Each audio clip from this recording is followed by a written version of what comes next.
In some environments, working long hours has almost become mandatory. But is this a valid strategy to get a leadership position? Let's find out. It's not really clear how to advance your career if you want to move into a leadership role. It's not like your manager is coming to you telling you, "Sweetheart, you're so much better than me. In fact, I'm gonna quit now so that they could promote you." So you make a valid guess. To be promoted, you have to be better than everyone in your department. And to do that, well, your performance has to be astonishing. So you tend to overwork all the time. And you're using this strategy because you used it in the past and it worked. Think about it. Since childhood, we are praised for certain actions and we are scolded for some others. Between those two extremes, we are trying to craft our survival strategy. Because eventually what all of us want is to be loved. And to achieve that, you tend to do those things you're praised for. There is also a number of beliefs that each of us inherits from our family. How often in your childhood you've heard that to achieve something substantial, you have to work hard and you have to work a lot. Such beliefs craft our survival strategy. It's very hard to argue that it's some kind of a limiting belief because you're an achiever. And you achieved a lot applying this exact strategy. So it should work with a career ladder too, right? And I won't probably be able to convince you to drop this strategy. It's like saying you shouldn't eat healthy food or you shouldn't be doing sports. Like you have to get rid of something very good that served you for years. Yet I would love to show you another side of this strategy. Let's consider the organization perspective. In every organization, there is a hierarchy in place. Let's say we have a company XYZ, 100 people, and it's a design studio. So there are several people who make decisions on how to run the company, the C-level. There are also people who manage their own departments, middle management, and there are individual contributors, designers. So let me ask you this. If you're a designer and you want to raise your income, what do? What are the ways you could try? Most likely, if you want to grow your income, you'll have to find a freelance job.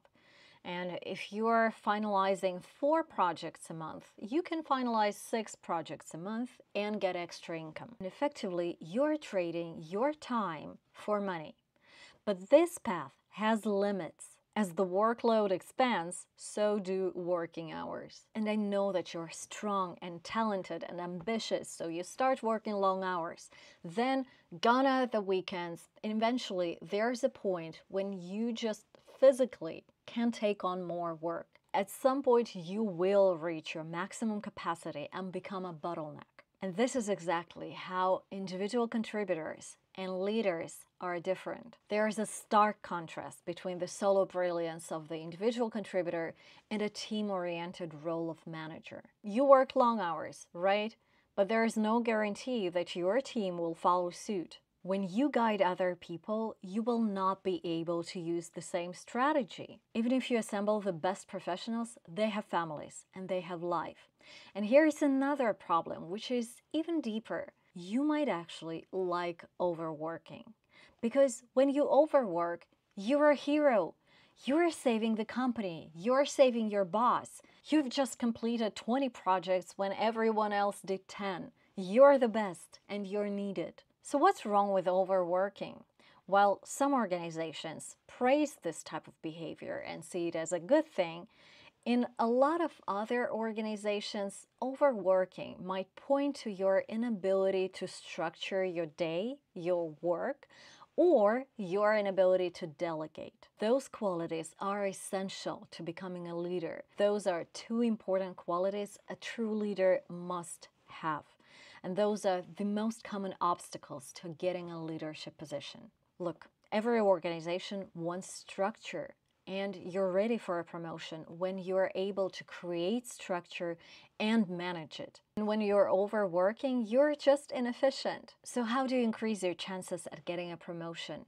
Use another strategy.